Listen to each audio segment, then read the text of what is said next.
पाकिस्तान को यूएन ने जब से एंटी टेररिज्म काउंटर के अंदर शामिल किया है, पूरी दुनिया कह लें कि थोड़ा सा धचके में आ गई है। लेकिन सबसे ज़्यादा जो धचके में आए हैं वो हमें नज़र आती है इंडिया, भारत नज़र आती है। अच्छा, ये भारत का ये कहना है कि जबकि जो दहशत गर्दी है वो प्रोड्यूस करने वाला मुल्क ही पाकिस्तान है, तो उसको एंटी टेररिज्म के अंदर शामिल करने की कोई ख़ास वजह। साथ में भारत ये भी कहता है कि पाकिस्तान को कह लें कि जो $1 बिलियन का लोन दिया है अमेरिका ने, वो भी टेररिज्म के लिए ही दिया है कि आप और दहशतगर्दी को फैलाओ। उनका कहना है कि अगर हम लोग बात करें उसामा बिन लादेन की, अजहर मसूद की, उसके बाद दाऊद इब्राहिम की, ऐसे बड़े बड़े जो टेररिस्ट हैं, जो दहशतगर्द हैं, भारत के अकॉर्डिंग वो पाकिस्तान के अंदर से ही मिलते हैं। इनका सफाया, इनका खात्मा करने के लिए जबकि वेस्टर्न को पाकिस्तान का साथ देना चाहिए, लेकिन यही पाकिस्तान का साथ दे रहे हैं और उनको कह रहे हैं कि ठीक है आप इस चीज़ को और प्रमोट करते हुए दिखाई दे रहे हैं।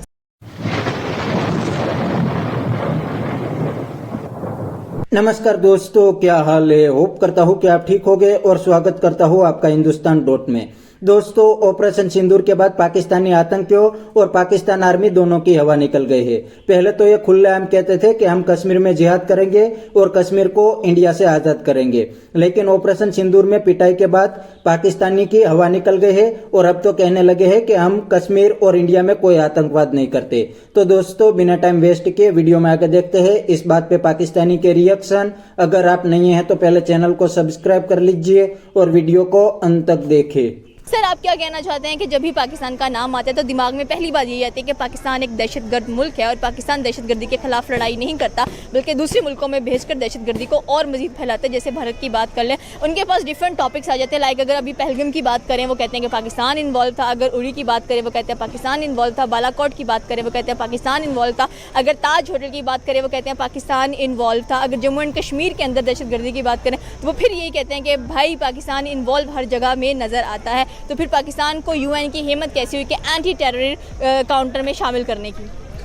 पाकिस्तान तो ऑलरेडी एक अरसा से तकरीबन 30-40 साल से ये दहशतगर्दी के ख़िलाफ़ एक वसी जंग भी लड़ रहा है, जिसमें हमने अपना नुकसान भी किया, अपनी जानें भी ज़ाया की और एक पूरा जो शुमाली इलाका जात है उसमें पूरा सफाया किया। ये तो अभी पूरी दुनिया जानती है। इसमें शोर करना और वावेला करना मेरा ख्याल है वो मुनासिब नहीं है, क्योंकि इसको मेरा ख्याल है आधी दुनिया से ज़्यादा तस्लीम कर चुकी है, जिसमें हमारे सोल्जर ज़ाया हुए, शहादतें हुई, हमारे आवाम जो आम आबादी है वो इसमें शहीद हुई, घरों को मिसमार किया गया। इसके अंदर पाकिस्तान ने एक रोल प्ले किया है। मेरा ख्याल है वो उनका कहना दुरुस्त नहीं है। आई थिंक इंडिया की तरफ से तो ये रिएक्शन एक्सपेक्टेड था, बिकॉज रिसेंटली अभी जो भी कुछ हुआ, इंडिया पाकिस्तान की जो एक ऑनगोइंग एक वॉर कंडीशन बनी या जो भी एस्केलेशन हुई, उसके रहते बहुत सारी चीज़ें सामने आई, बहुत सारा पॉइंट ऑफ व्यू जो था वो लोगों का चेंज हुआ। उसमें ऐसा था कि पाकिस्तान ने एविडेंस प्रोवाइड किया, क्योंकि इंडिया हमेशा से पाकिस्तान को लेबल करता है, जैसे आपने भी बताया, बालाकोट, उड़ी, ताज अटैक्स, मुंबई अटैक्स जिसको बोलते हैं, सबको पहलगाम पे सबको यही कहा गया, सब में लेबल किया गया कि इसमें पाकिस्तान की इन्वॉल्वमेंट है। जबकि पाकिस्तान ने हर ऐसे मौके पर कहा कि we are up for the investigation, आप किसी भी बाहर थर्ड पार्टी को बुला के इसकी इन्वेस्टिगेट करवाएं और हमें कोई एविडेंस दें। वहाँ पे इंडिया की तरफ से हमें कोई खातिर ख्वाह रिस्पॉन्स नहीं मिला। जबकि पाकिस्तान में देखा जाए तो हम लोग पीस को प्रमोट करते हैं। जिस तरह से इमरान खान साहब ने जाकर यूएन में, यूनाइटेड नेशन में स्पीच दी और वहाँ पर पाकिस्तान का या एक इस्लाम का जो एक रेडिकल इस्लाम को जो एक टाइटल मिला, उसको उन्होंने जस्टिफाई किया और बताया कि इस सब के पीछे क्या रीज़न थी, क्या बैकग्राउंड है जिसके लिए हम लोगों को ब्लेम किया जाता है। एक या दो लोगों के लिए आप पूरी रिलीजन को या पूरे एक इस्लामोफोबिया का जो एक दौरा था उसको उन्होंने निगेट किया। तो आई थिंक कि ये बहुत अच्छा इक़दाम है और बहुत मतलब एक अच्छी मूवमेंट हुई है। अब आई डोंट नो इस गवर्नमेंट के टेन्योर में हुई है तो इसमें इनकी कितनी इन्वॉल्वमेंट है। अगर है तो hats off to them, because देखें यहाँ पे PSL भी हुआ और ये सब चीज़ें हुई। एक तरह से इंटरनेशनल फोरम्स पे हम लोग एज ए पीस प्रमोटर्स के तौर पे सामने आए। उससे पहले ख़ान के टेन्योर में ही वो तालिबान, जब ट्रंप और इमरान ने कंसल्ट किया और उसके बाद तालिबान या US फोर्सेस ने अफ़गानिस्तान से एग्ज़िट किया। सो इस तरह के काफ़ी ज़्यादा एलिमेंट और एस्पेक्ट्स थे जिसमें पाकिस्तान ने वाकई दुनिया को एक मैसेज दिया और अपना एक ट्रू और अपनी एक रियल इमेज दिखाई कि जब इंडिया ने अटैक किया अभी रिसेंट एस्केलेशन में, तो हम लोगों ने इनिशियली उसको रिस्पॉन्ड नहीं किया, जबकि हमारे पास राइट्स थे, बिकॉज किसी ने आपकी टेरिटरी में घुस के अटैक किया तो इंटरनेशनल रूल ऑफ लॉज के मुताबिक हम उन पे उसी वक्त अटैक कर सकते थे, बट स्टिल वी वेटेड और हमने टाइम लिया और अपने टाइम से हमने अटैक किया, तो फिर वो दुनिया ने देखा उसको मतलब हमारे लोग पास। इतना इम्प्रेस हो गए जब पाकिस्तान ने 10 मई को रिटेलिएट किया है कि इतनी बड़ी यूएन के अंदर कह ले के भक्कम मच गई है कि भाई पाकिस्तान एंटी टेररिज्म को कंट्रोल करने वाला है। मैं एक क्लिप देख रही थी जिसमें ये बताया जा रहा था कि why USA is not winning in Afghanistan, and वो जो जर्नलिस्ट था ही वाज सेइंग पाकिस्तान। फिर पूछा कि रशिया अफगानिस्तान में क्यों नहीं जीत पा रहा, दे अगेन सेज पाकिस्तान। सो पाकिस्तान तो बड़ी मस्त चीज़ बनती जा रही है। नहीं, नो डाउट हमारी इंटेलिजेंस जो है वो इट्स वेरी स्ट्रॉन्ग और उनकी हर जगह पर जो हैं इस तरह के स्लीपिंग सेल्स या वो सब चीज़ें हैं और आई थिंक क्रेडिट उन्हीं को जाता है।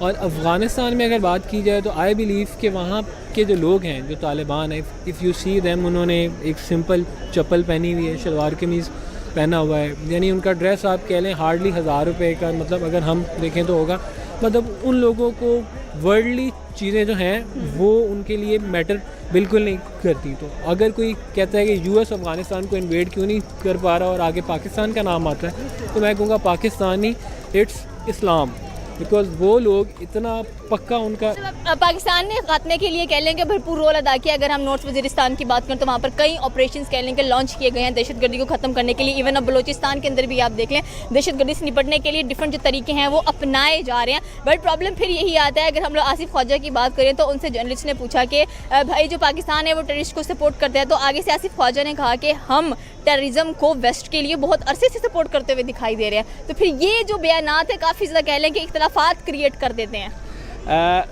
मेरा ख्याल है ये मुनासिब नहीं है। एक पूरा ये हमारा वसी एरिया, बल्कि हमने दूसरे मुल्कों की जंग भी लड़ी है, उनकी जान तेरे बाप को मत सिखा। तो दोस्तों ये थे पाकिस्तानी के रिएक्शन, और ये पाकिस्तानी जाहिल बिल्कुल झूठ बोलते हैं। पूरी दुनिया जानती है कि आतंकवाद को पाकिस्तान ही सपोर्ट करते हैं, और ये बात खुद काफी सारे पाकिस्तानी पॉलिटिशियन ने भी एक्सेप्ट कर ली है कि पाकिस्तान ही आतंकवाद को फैलाते हैं। इनका सबूत भी पूरी दुनिया ने देख लिया है। 9/11 के मास्टरमाइंड उसामा भी पाकिस्तान से मिला था और अजमल कसाब भी पाकिस्तानी ही था।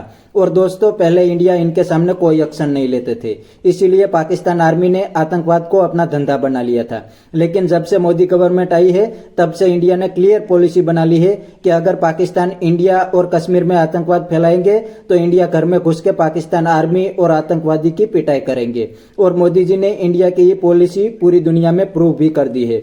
पुलवामा और पहलगाम हमले दोनों के बाद इंडिया ने पाकिस्तान के अंदर घुस के एक्शन लिया।